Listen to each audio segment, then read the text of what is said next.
Assalamualaikum warahmatullahi wabarakatuh. Shalom, Namo Buddhaya, Om Swastiastu, Rahayu. Saudara-saudara sekalian, pada kesempatan pagi ini saya ingin mengajak saudara untuk menatap apa sebetulnya yang tengah terjadi di dalam kehidupan kita. Tanpa kita sadari, saudara-saudara tengah belajar ilmu yang sangat spesifik, bahkan sangat spesifik, dipecah lagi menjadi sangat spesifik, namun kehidupan kita adalah suatu kehidupan yang bersifat holistik. Saudara-saudara sekalian, kalau kita melihat seperti itu, apa hubungannya dengan hashtag yang beredar, yang saudara-saudara edarkan pada hari ini? Saudara baru saja mengedarkan apa yang disebut sebagai hashtag, ada yang tahu? Kabur aja dulu. Mengapa sampai seperti itu? Jawabannya adalah kalau pemimpin tidak perform, kalau industri sakit, maka saudara-saudara tidak mempunyai kesempatan untuk bekerja. Dan akibatnya sekarang anak muda kemudian mengatakan Indonesia gelap. Mengapa timbul pikiran-pikiran bahwa Indonesia gelap? Jawabannya adalah karena hari ini ketika saudara mencari pekerjaan memang membutuhkan waktu yang lebih lama dibandingkan generasi sebelumnya. Satu, telah muncul generasi baru yang sangat bergantung pada orang tuanya. Ketika akan diangkat, banyak sekali direktur SDM yang kecewa dengan calon tenaga kerja yang selalu mengatakan, saya akan bertanya dulu pada orang tua saya. Artinya mereka belum punya pendirian untuk siap bekerja. Itu yang pertama. Yang kedua, hari ini lapangan pekerjaan memang sangat sempit sekali. Saya bisa menyebutkan ada 10 industri yang tengah sakit hari ini. Yang pertama adalah otomotif. Otomotif tengah menghadapi tekanan dari mobil listrik. Mobil listrik diberikan karpet merah oleh negara, dibebaskan PPN, padahal mereka tidak memiliki industri penopang di belakangnya. Mobil listrik itu komponennya hanya batu baterai dan kemudian mesin untuk menyimpan listrik. Dan tentu saja ada bodinya, rodanya dan sebagainya. Sedangkan industri otomotif combustion engine yang selama ini kita kenal, itu didukung oleh 300 sampai 500 industri penopang lainnya. Termasuk industri pelumas, industri untuk mengatur pembakaran, pendinginan dan lain sebagainya. 500 industri di belakang mereka. Sekarang hari ini industri otomotif mengalami penurunan penjualan. Kalau mereka kalah dengan mobil listrik, maka kita bisa melihat bahwa terjadi pula pengurangan penyerapan tenaga kerja di sektor otomotif. Yang kedua, ini adalah sektor keuangan. Sektor keuangan terdiri dari perbankan dan asuransi.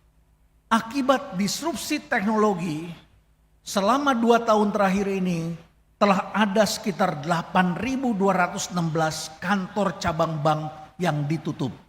Di antaranya adalah 5.200-an bank BUMN. Kantor cabang sudah ditutup yang artinya tidak lagi dibutuhkan tenaga kerja sebanyak seperti sebelumnya. Artinya penyerapan tenaga kerja di perbankan turun. Yang ketiga, masih di sektor keuangan, ini adalah asuransi. Ini puncaknya bisa kita saksikan ketika Dirjen Anggaran ditangkap oleh kejaksaan atas kasus yang terjadi kira-kira 15-20 tahun yang lalu, yaitu ketika menangani asuransi Jiwasraya. Yang terjadi hari ini adalah yang disebut sebagai risk-based capital atau modal yang sudah mengukur tingkat resiko dari semua perusahaan asuransi mengalami penurunan. Artinya kemampuan permodalan perusahaan asuransi semakin turun. Mengapa semakin turun? Jawabnya adalah karena mereka menghadapi tekanan industri yang sangat kuat yang berakibat sebagian perusahaan asuransi mengalami kematian. Kita sudah lihat banyak sekali perusahaan asuransi yang salah kelola dan akhirnya banyak ditutup. Asuransi pun akan menghadapi tekanan sehingga banyak SDM yang tidak bisa diserap. Lalu selain asuransi, kita juga melihat properti. Hari ini dengan adanya teknologi, maka SDM tidak harus menyewa gedung perkantoran. Bekerja dari rumah, melakukan bisnis dari rumah, akan sangat memudahkan kita untuk berusaha. Hari ini diperkirakan di Jakarta lebih dari 2 juta meter persegi lahan perkantoran kosong. Artinya harga sewanya juga mengalami kemunduran, artinya perusahaan properti pun tidak bisa merekrut pegawai dengan baik seperti masa sebelumnya. Media massa, yang kelima adalah media massa. Saudara-saudara, jauh sebelum efisiensi yang dilakukan oleh pemerintah, kita sudah menyaksikan banyak sekali media televisi yang keadaannya gelap gulita dibandingkan masa-masa sebelumnya. Saya dulu adalah narasumber tetap di sejumlah stasiun televisi.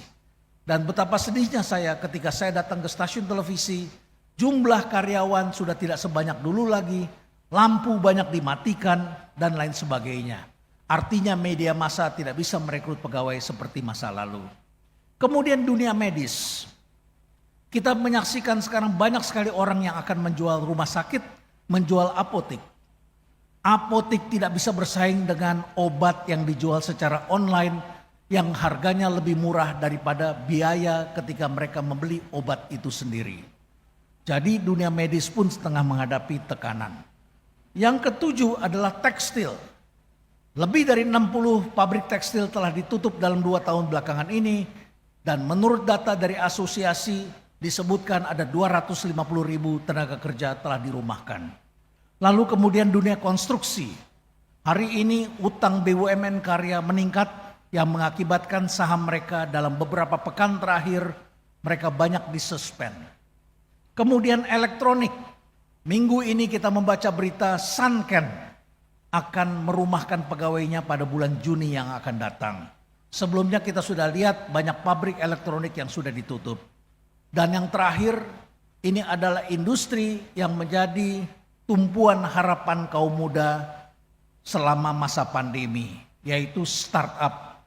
Startup tidak lagi merekrut pegawai, melainkan semakin merumahkan pegawai. Selama masa pandemi, startup menjadi tumpuan harapan untuk pekerjaan bagi kaum muda, karena kita semua menggunakan dunia online. Tetapi sekarang startup banyak melakukan layoff, mengurangi karyawan, melakukan merger, dan investornya pun juga kecewa karena kinerjanya tidak begitu baik, fraudnya meningkat.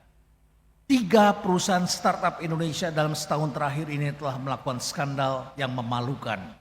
Dimulai dari Investri, lalu kemudian kita saksikan Tani Hub, dan yang terakhir adalah e-Fishery yang melakukan pembukuan ganda. Jadi saudara-saudara, memang bagi kaum muda ada sesuatu yang mereka lihat. Bahwa ini memang gelap untuk mencari lapangan pekerjaan ke depan. Sehingga tidak mengherankan kalau mereka kemudian berpikir lebih baik kabur aja dulu. Kenapa begitu? Karena bekerja di negara lain sekarang terbuka. Kenapa terbuka? Karena negara-negara itu sedang mengalami penurunan jumlah SDM. Karena mereka sekarang tidak ingin punya anak. Singapura tidak ingin punya anak. SDM yang ada semakin tua. Kesehatan jauh lebih baik. Maka orang berpikir kalau mau sehat pindah ke sana, bekerja di sana. Gaji lebih besar, walaupun biaya hidup lebih besar, tapi masih bisa mencukupi. Tapi penduduknya berkurang. Jepang penduduknya berkurang, Eropa penduduknya berkurang. Maka ada kesempatan untuk bekerja, melakukan pekerjaan kasar yang tidak diinginkan penduduk setempat. Di samping itu tentu saja juga bagi kaum pintar Indonesia. Mereka sangat dibutuhkan untuk mengisi posisi-posisi di dunia yang berhubungan dengan teknologi. Saudara-saudara, hari ini memang dunia berbeda sama sekali. Kesempatan terbuka luas, kita hidup dalam peradaban globalisasi, dan saudara-saudara bisa mencari pekerjaan dimanapun saudara menyukainya. Hari ini kita tidak bisa mengatakan mereka yang keluar dari Indonesia tidak memiliki semangat patriotisme dan nasionalisme. Kita saksikan kalau ada bencana di negeri ini mereka turut menyumbang. Ketika ada peristiwa politik di negeri ini mereka turut bersuara. Ketika ada peristiwa pemilu mereka ikut antri memilih di KBRI. Jadi tidak bisa kita katakan mereka ini kehilangan nasionalisme. Melainkan memang dunia ini tengah berubah. Nah saudara-saudara, saya ingin menutup dengan apa yang harus kita lakukan. Yang pertama, saudara-saudara, hati-hati dengan pengetahuan yang saudara miliki. Pada tahun 1980-an, School of War dari US Army itu mengeluarkan suatu peringatan bahwa kita akan memasuki era yang disebut dengan VUCA. Volatility, bergejolak. Uncertainty, ketidakpastian. Complexity, dunia ini menjadi semakin kompleks. Dan kemudian ambiguity, masyarakatnya ambigu satu sama lain. Tetapi ketika kita memasuki revolusi industri 4.0, internet telah menghubungi kita dan kemudian kita semua menggunakan teknologi baru. Kita memasuki era yang disebut oleh James Casio sebagai era Bani. Apa itu Bani? Bani itu adalah singkatan dari brittle, kerapuhan. Brittle artinya kerapuhan. A artinya anxious, ada kecemasan yang melekat pada banyak individu. N, sifat hubungan menjadi sangat non-linear. Non-linear artinya pihak-pihak yang tidak ada hubungannya bisa saling mempengaruhi satu sama lain. Dan akhirnya I artinya terjadi incomprehensible. Kita ini tidak komprehensif ketika melihat suatu masalah. Bani memberikan informasi kepada kita bahwa pengetahuan kita mengandung apa yang disebut sebagai ilusi. Brittle menandakan adanya illusion of strength, ilusi kekuatan. Siapapun saudara-saudara, apakah saudara jenderal bintang 3, bintang 2 di militer atau saudara jenderal bintang 2, bintang 3 di kepolisian, ataupun sekalipun Anda adalah jenderal bintang 4. Jangan sekali-sekali berpikir saudara adalah orang yang kuat. Sekalipun saudara adalah kepala pemerintahan, sekalipun saudara adalah CEO, sekalipun saudara sarjana, sekalipun saudara adalah seorang doktor, sekalipun kita adalah profesor. Ada yang disebut sebagai brittle, kerapuhan. Brittle itu menandakan adanya illusions of strength, the illusions of kekuatan. Itu yang pertama. Yang kedua, anxious. Anxious ini pada dasarnya adalah juga suatu ilusi. Kita mengalami ilusi apa yang disebut sebagai illusion of control. Karena kita tidak bisa mengendalikan kehidupan ini. Saudara-saudara, kelihatannya enak kalau kita punya podcast pengikutnya jutaan orang. Tapi tahukah saudara, ketika seseorang menayangkan sesuatu di podcast, berapapun jumlah yang penonton Anda, berapapun jumlah follower Anda, maka Anda harus siap dengan manajemen krisis. Apa yang terjadi dengan Erigo ketika mengeluarkan jersey barunya? Krisis management. Apa yang terjadi dengan Deddy Corbuzier ketika dia tidak pakai kaos, tidak pakai baju, kemudian mengatakan pada anak SD, "Palalu PA." Yang terjadi pada dia adalah dia mengalami krisis management, semua orang kemudian membicarakan dia. Ini masih agak mending. Bagaimana kalau masyarakat melakukan apa yang disebut sebagai cancel culture? Mereka meng-cancel seperti yang terjadi pada artis-artis Korea. Saudara-saudara, ada illusion of control sehingga manusia menjadi sulit untuk tidur, merasa resah sehari-hari, dan akhirnya kemudian keluarlah statement-statement yang saling mengganggu satu sama lain. Kemudian N, non-linear. Ini adalah the illusions of predictability. Tak ada satupun yang bisa kita ramalkan, kita pastikan itu akan terjadi sama persis dengan apa yang kita ucapkan. Dulu ketika era linear, banyak hal yang bisa kita ramalkan dan menjadi kenyataan.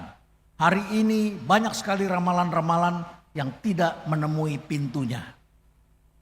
Dan yang terakhir, incomprehensible.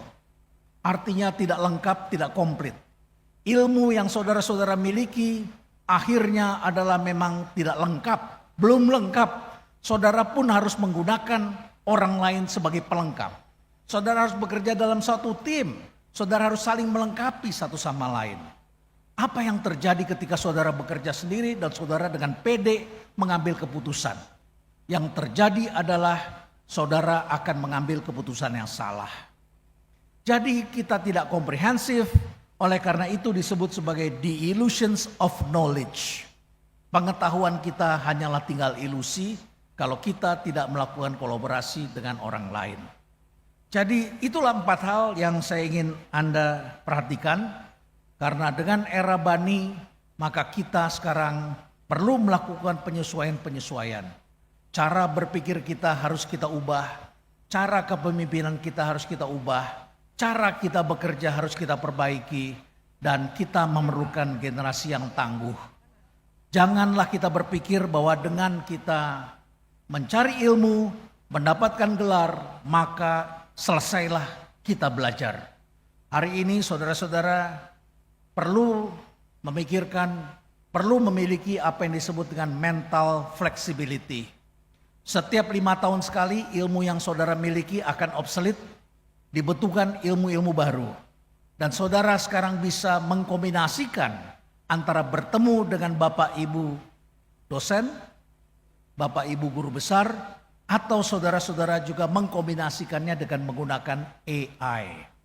Tapi AI tentu saja tidak selalu benar. Oleh karena itulah maka saudara harus memiliki kemampuan untuk melakukan validasi, memeriksa kebenaran bahwa itu adalah sesuatu yang valid atau tidak valid. Saudara-saudara sekalian, dengan demikian maka saya mengharapkan saudara memiliki mental toughness, ya, kemampuan untuk menghadapi segala kesulitan yang akan kita hadapi. Masa depan itu bukanlah tidak ada. Masa depan itu adalah sesuatu yang harus kita ciptakan. Mental toughness artinya adalah ketangguhan dalam menghadapi beragam situasi.